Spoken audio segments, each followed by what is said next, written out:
You've probably heard of OCD, but you don't know that OCD isn't really just about cleaning and organization.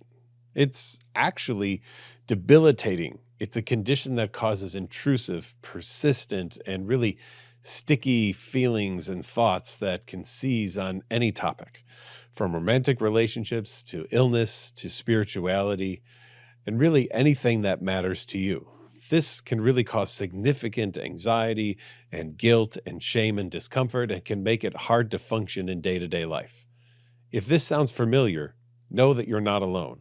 In fact, 1 in 40 people in the US suffer from obsessive compulsive disorder. But help is available. I'm a licensed clinical psychologist with 25 years of OCD treatment experience, so I know that these scary symptoms can be overwhelming, but I also know that they can be managed with the right type of treatment. I lead a team of top-tier clinical experts at NOCD who are trained in the effective treatment for obsessive compulsive disorder. NOCD is an online platform offering specialized, accessible, and convenient OCD treatment. My team and I have helped people take back their lives from OCD through evidence-based therapies that are covered by insurance. To learn more about OCD and to start effective treatment, head to nocd.com. That's NOCD.com. You deserve to live the life you want to live and not the life that OCD wants you to live. And don't forget to subscribe to our YouTube channel so you can stay up to date on our latest podcasts and webinars. Now, on to today's episode. Hi, everyone. Welcome again to another episode of the Get to Know OCD podcast. It's always fun to have colleagues on the show, and today I get to welcome two of my colleagues. With me are Dr. Nick Farrell and Dr. Jamie Fiesner. I think are important to talk about is just the use of virtual treatment in general. So obviously it was happening pre-pandemic, right? There were virtual treatments going on, but there was the explosion of it. And I will say personally, it's amazing to see the change. My first use of virtual treatment was in 1999, actually. And it was a direct line from where my postdoc was in St. Louis to a hospital in Potosi, Missouri.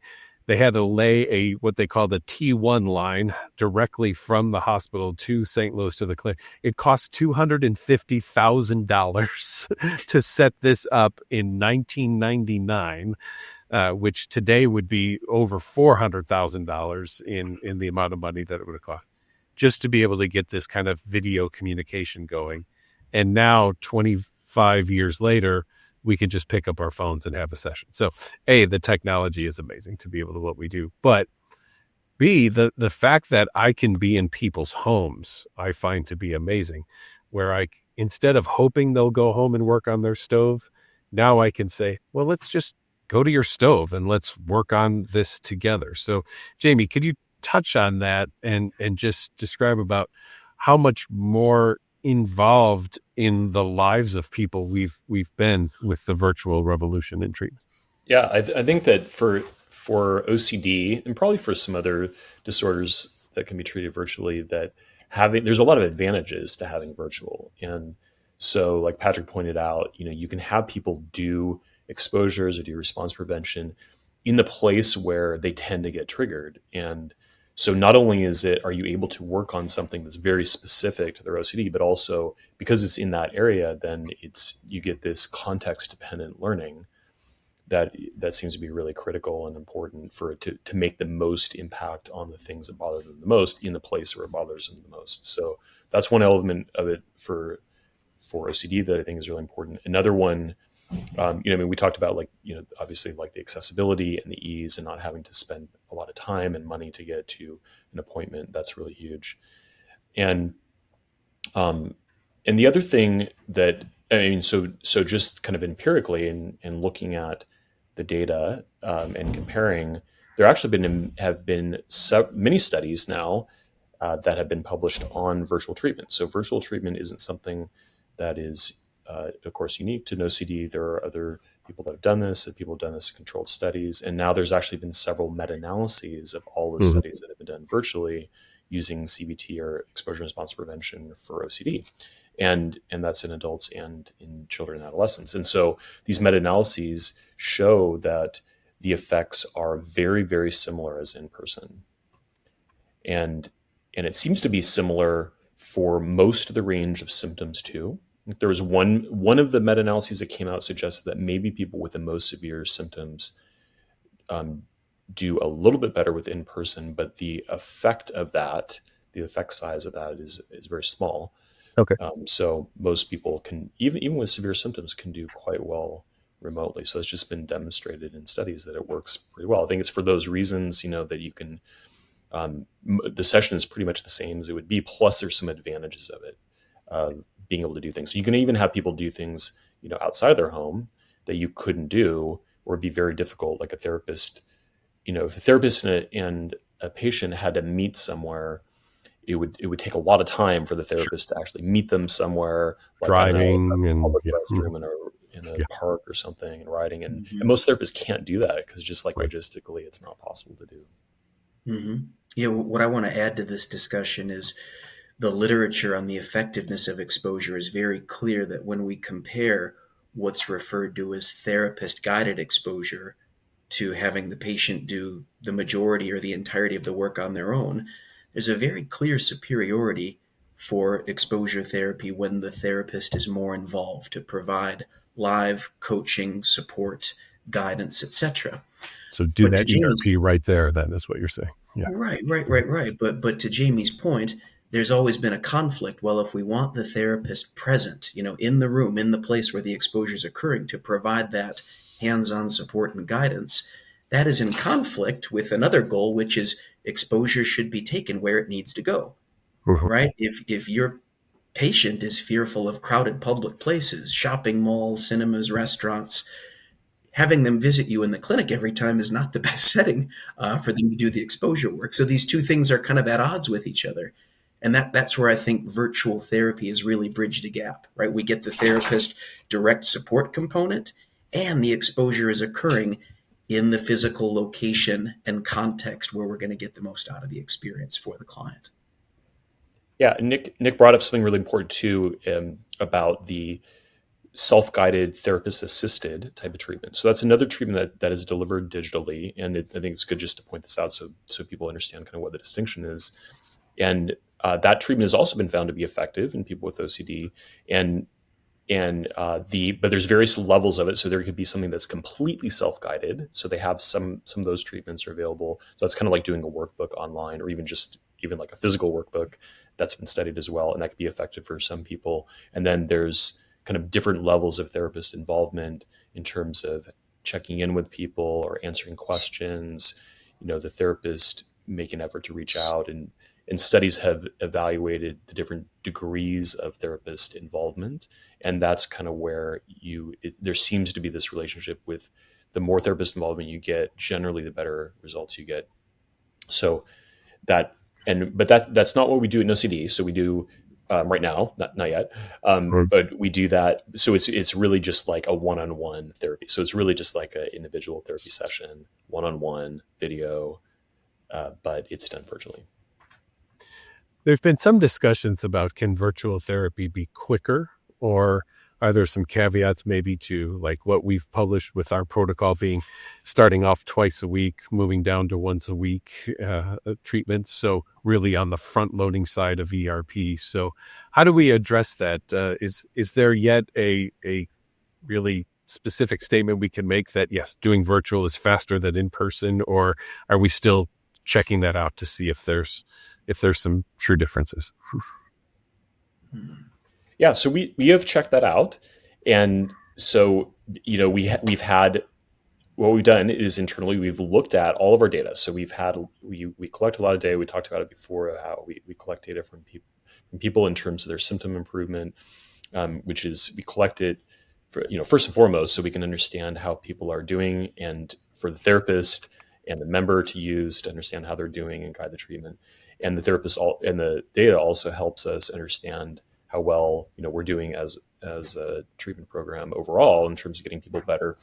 And it also can help us understand things like how much time there is between sessions. So if you have sessions that are twice a week, then there's less time between those sessions than if somebody had sessions once a week. And so we do have some people who at OCD sometimes do once a week sessions, and some people do twice a week sessions. And there's some variability in terms of the number of days between sessions and so forth. So using all that variability, we were able to look at, is there a relationship between the number of days between sessions and the outcomes? So how much symptom improvements people are getting. And we saw that there was a significant relationship where the shorter the number of days, the fewer number of days between sessions, the better the outcomes. So that was one way that we looked at it. And then we also looked at it, are people getting better faster?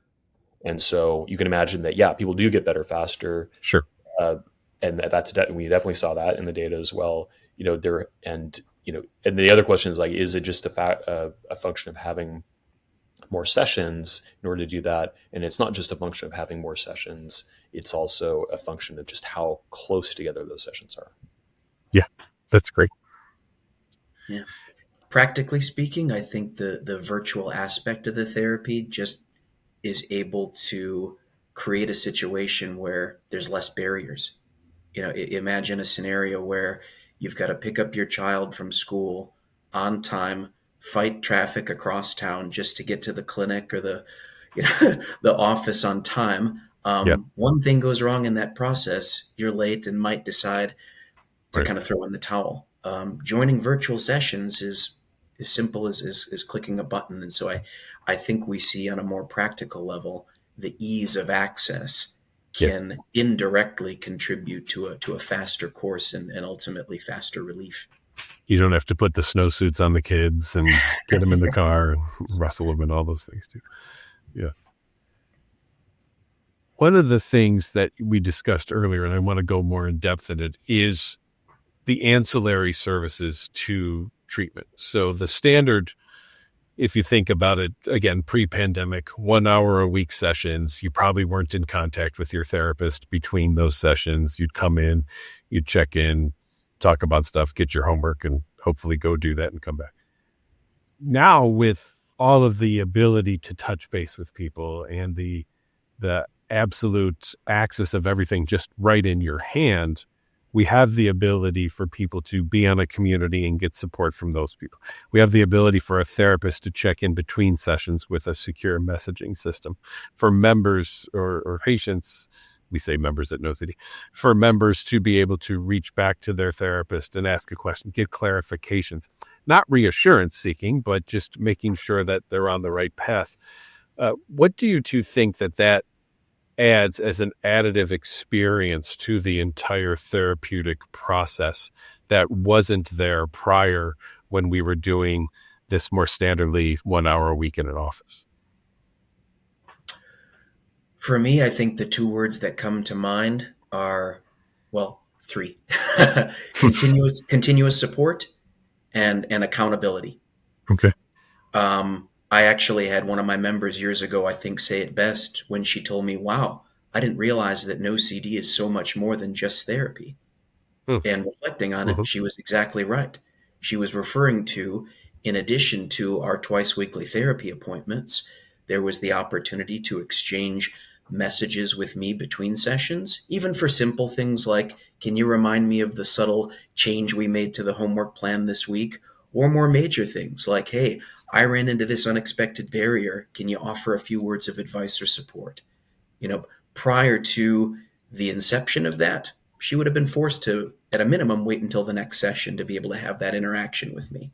Sure. And then the part that I want to add to the kind of list of resources that you went through, Patrick, is the support groups that we offer. Yes. Nearly every day of the week.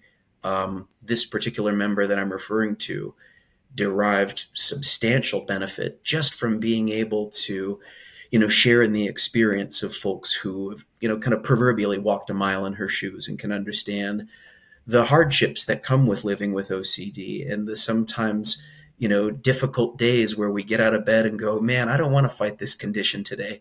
I know ERP is the way to go, but I just don't know if I'm up for the fight, so to speak. And so relying on that network, that community of folks that she was able to connect with to get support and motivation and kind of a sense of we're all in this together, all was very, very instrumental to her recovery. Sure.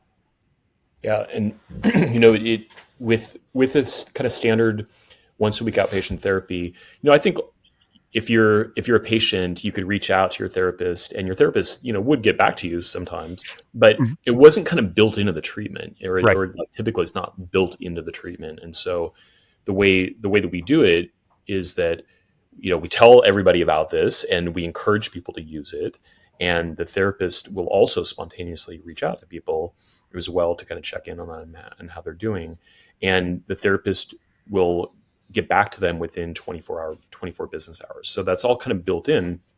Whereas with therapists in kind of the like treatment as usual, then you might be able to get a hold of your therapist, but it might be hard. And it kind of depends on how busy your therapist is, how many other things are going on. And it wasn't always kind of a standard part of what people did.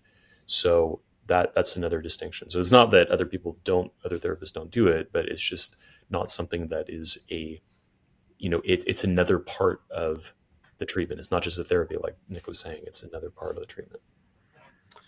I think that work helps with accountability as well, right? If you put something out in the community and get support, there's likely going to be people checking in on you to see how it went. Or if you work in something in therapy and then your therapist sends you a message of support saying, you got this, or looking forward to hearing how it goes, it keeps people pushing forward.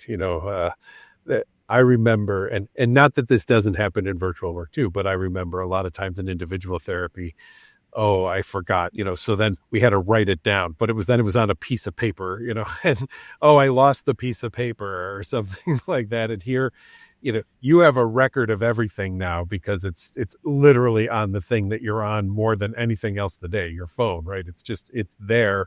And so I think that it does help keep things more accountable and reduce some of the excuses of not doing something, because you always have access to that, which I think is really helpful. Absolutely.